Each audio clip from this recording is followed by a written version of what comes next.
warahmatullahi wabarakatuh. Sampurasun baraya tepang dangu di sareng pidangan dongeng Sundanya.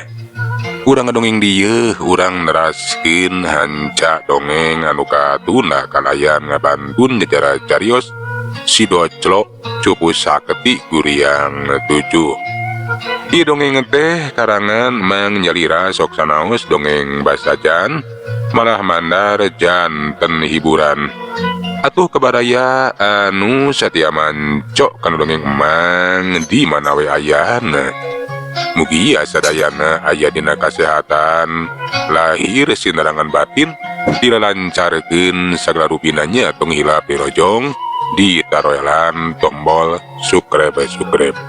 Atuh mangoge nganuhunkeun kanu parantos like oge komen.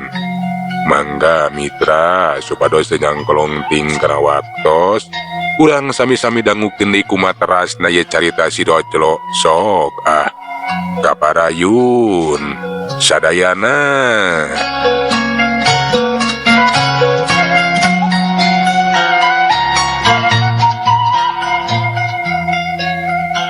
Dewek masih kene sanggup pikeun neruskeun tarung ngan bae ulah kaduhung lamun sia bakal kacang kalak. Si Saka teh laju we atuh ngagajeleng deui majuna rajang. Malahan mah kiwari teh geus teu asa-asa. Ngetrukeun sakabeh pangarti jeung pangabisana dipiharep ngarasa gancangna bisa meruhkeun eta anak bajang. Hiu penerajang si Saka teh ngincer kalemahan musuh ngenorok kaya. Si Mandage atuh lain budak samanea da bugu anak bajang warahan sang Wiku nyaeta Wiku Nirmantaka. Sok sanajan panarajang si Saka sakitu karang jeung ngabahayakeun entengeun aker bisa disingkahan plos panarajang si Saka teh ukur ngakan tempat kosong. Malahan mah sabalikna kiwari si Mada anu bisa malesna rajang. Dampalengeuna teh gedor kana dada si Saka jelebet ciberod bangkiung jarek-jek. Si Saka nepikeun ka ngajarek-jek laju mancuhkeun di tangtunganana. Si Bargawa anu ngalajoan kana lumangsung naeta tarung mimiti kaentrepan kurasa hariwang kasalempang. Inggih si Saka teh henteu mampu pikeun meruhkeun eta anak bajang. Hadena mah maneh gancang tinggalkeun ieu tempat ulah nepikeun ka cilaka deuleu. Hei anak bajang, aing can rumasak kateterel jajaten deuleu. Tong kena-kena bieu geus kabeunangan, tapi aing acan rubuh. Hasok urang teruskeun di tarungna. Ayeuna mah giliran sia. Nya heug atuh ari hayang ditarajang mah kukuring ngan bae ulahan jakal lamun nepikeun ka ngajengkang dina kayaan teu wala kaya. Kituna teh si Mada laju ngacorelat kalayang awak nangalayang. Kukuhe atuh si Saka teh manikah ge teteh lagi ning cenah eta anak bajang teh sakitu hebatna. Ti kanyahoan tajongan dampal suku katuhu si Mada teh keuna pisan kana dada si Saka ceprot cengkang kedebut. Bener we kiwari mah si Saka teh geus henteu kadugaeun deui hudang rubuh dina kayaan tatu di jero. Aduh ujadoh urang ajar sia tetela sia teh hebat anak bajang. Aduh kumajang kumari geus kieu. Hayu Mang gancang urang ngejat tinggalkeun ieu patempatan. Urang kudu sagancana bebeja kasih Abah lamun anak bajang teh tetela geuningan boga kasaktian anu hebat.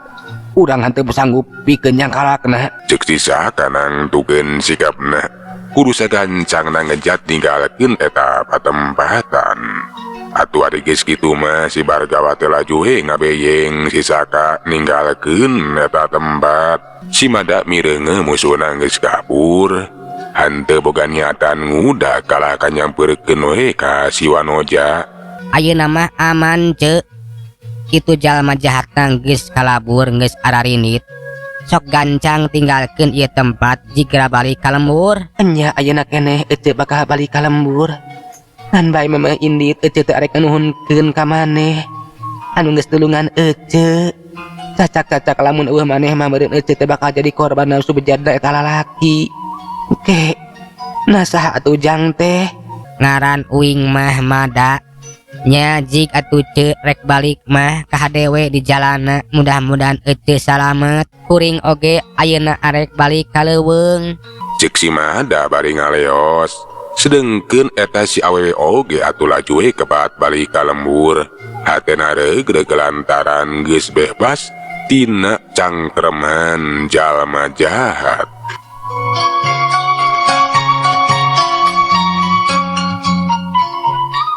Mitra kaum dangu urang caturkeun si Mada anu geus balik deui ka jero leuweung keur nyaritakeun kajadian anu geus karanapan kanu jadi guruna.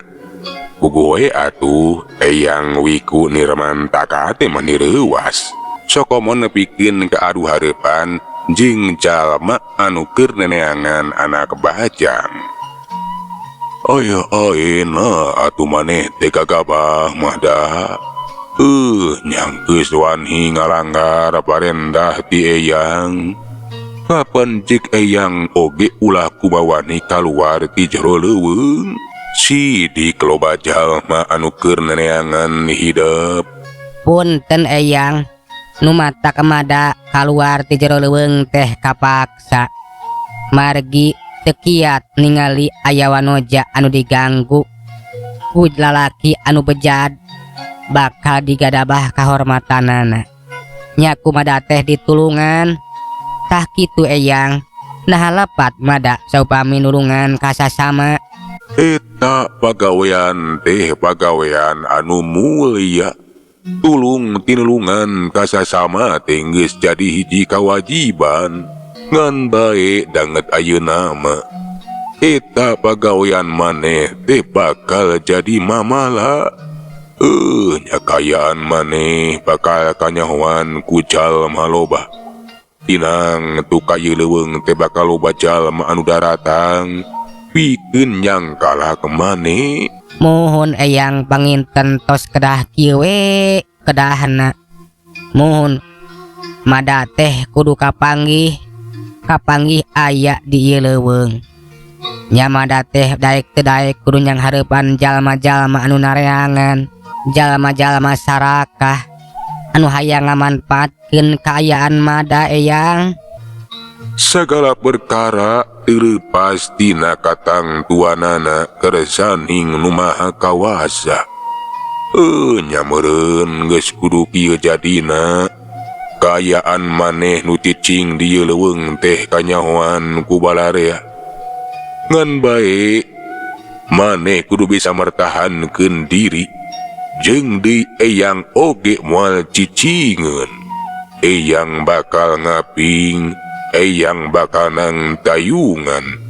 Mugia wae Sang Hyang Nu Maha Kawasa salawasna nang tayungan, salawasna ngaping ngajaring ka urang duaan.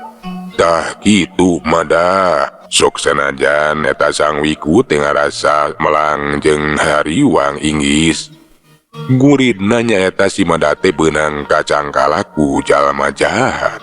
Tapi Eyang Nirmantaka oge sadar daek teu daek kudu narima kana kanyataan. Keun we cenah bakal dibelaan, bakal ditang tayungan.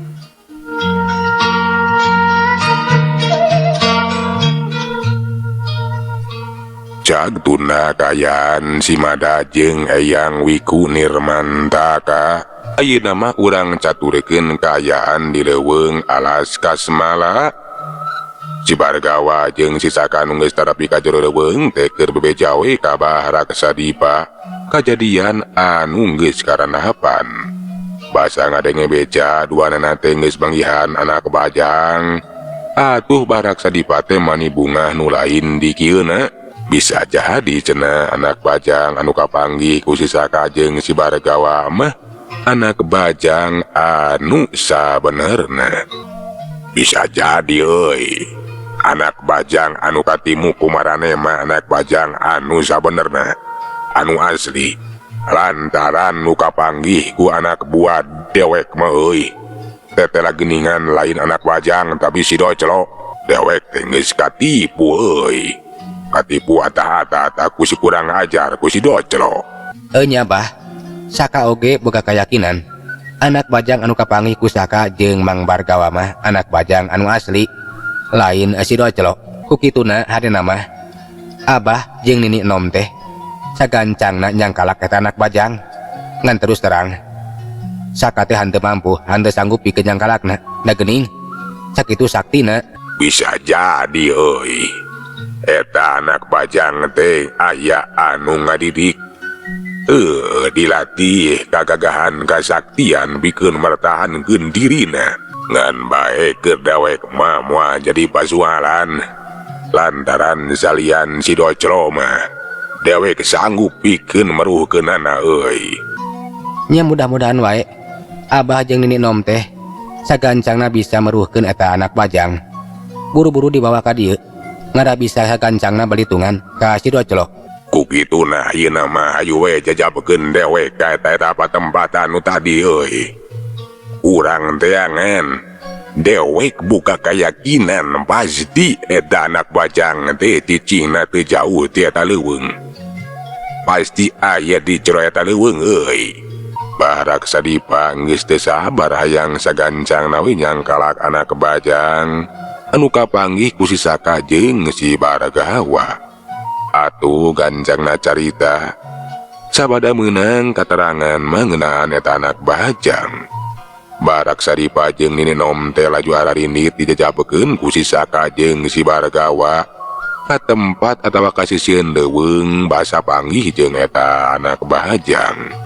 Sabada tepi ka sisieun eta leuweung laju atuh opatana teh asruk-asrukan asup ka tengah leuweung. Sedengkeun di tengah leuweung si Mada jeung guruna nyaeta Sang Wiku Nirmantaka bisa nganyahoankeun lamun ka jero leuweung teh aya anu datang. Tetela geuning ka ieu leuweung teh aya nu datang aya nu keur neangan maneh Mada. Ku kituna wayana urang nyumput heula ulah wakan nemungkeun diri lain eyang teu wani ngalawan. Tapi aya nu leuwih hade tibatan urang ngalawan nyaeta kudu nyalametkeun diri.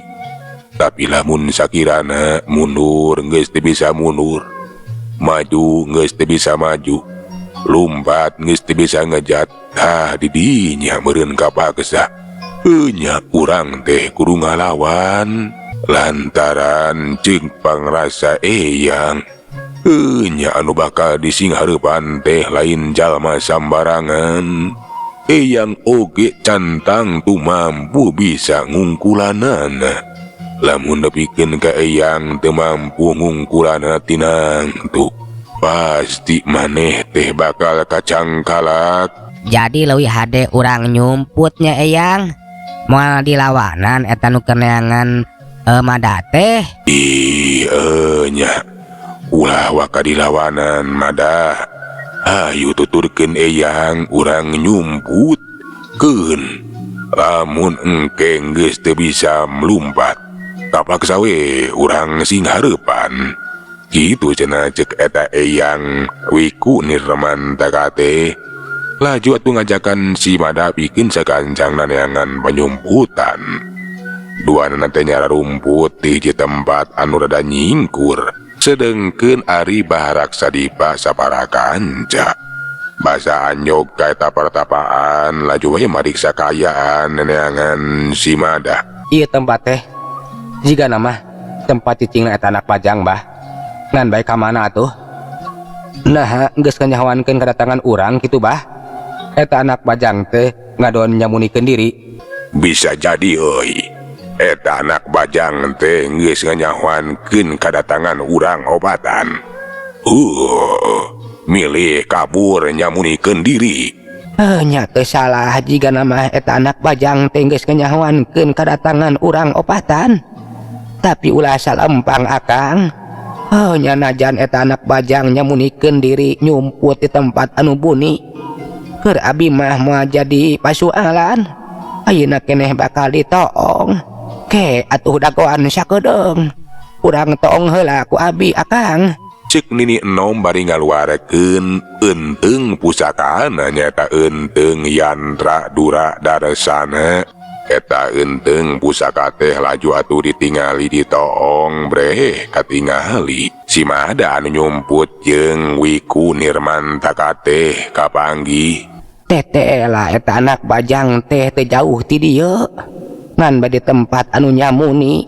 Hayu Kang ayeuna mah urang teang tuh tingali keur nyara rumput. Nya Nom teteh geningan nyara rumput. Ayo euy urang betakeun pasti bakal kapanggih najan nyumput di mana wae oge. Ceuk barak sadipa bungah lantaran adina teh geus bisa nganyahoankeun di mana panyumputanana eta anak bajang.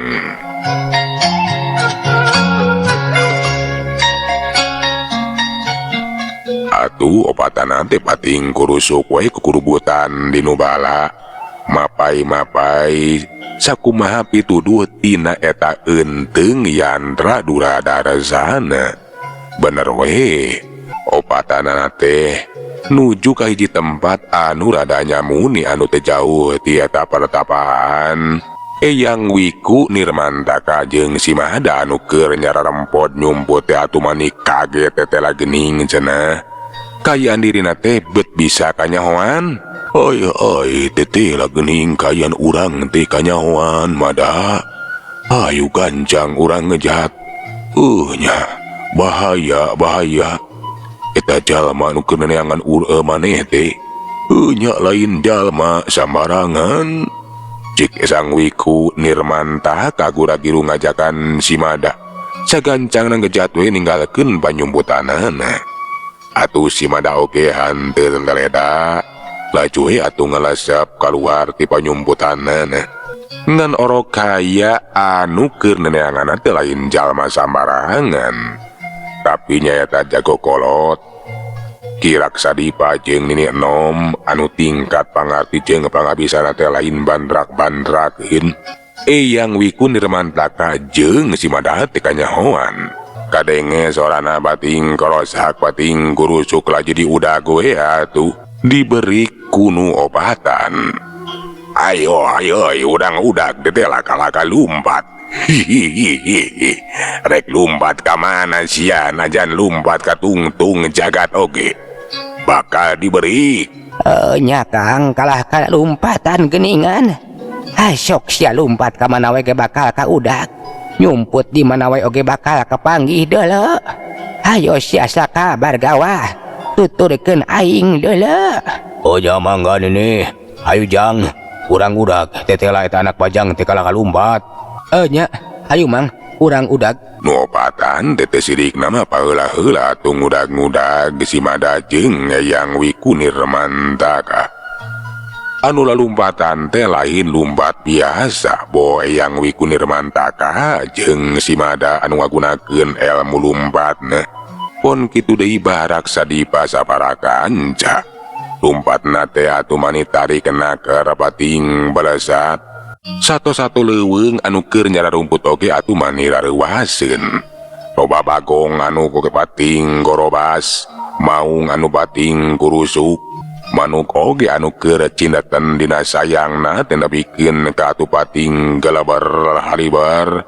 Kagareuwakeun anu keur silih udag. Basa tepi ka sisi leuweung. Eyang Nirmantaka jeung si Mada teh ka udag. Geus katingker. Wah bisa lumpat ayeuna mah geus katingker. Teteh geuning maneh teh anak bajang aya nu boga. Aya anu ngadidik. Saha si laing teh euy.